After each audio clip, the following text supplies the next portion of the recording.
Vitu vinatokea, unajua tutaki, singependa kurudishia tena nyuma iliyotokea na mazingira yote, lakini naweza nikasema mtoto akinyea mkono ukati na usafisho unaendelea.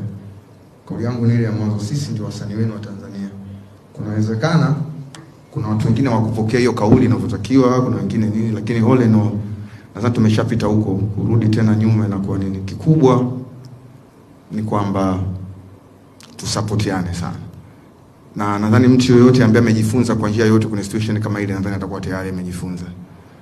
Maisha inabidi yaendelee, haiwezi kusimama, na sisi ndo wa Tanzania, na sisi ndo muziki wetu, kila kitu.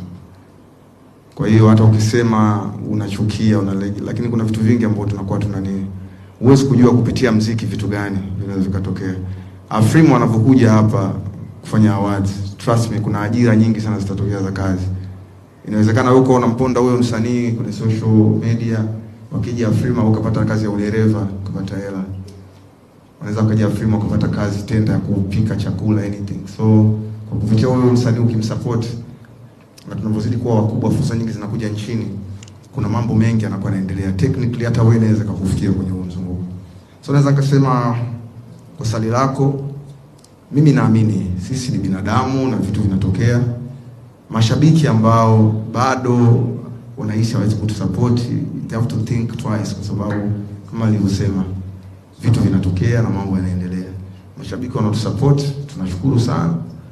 Tuendeleeni na kazi.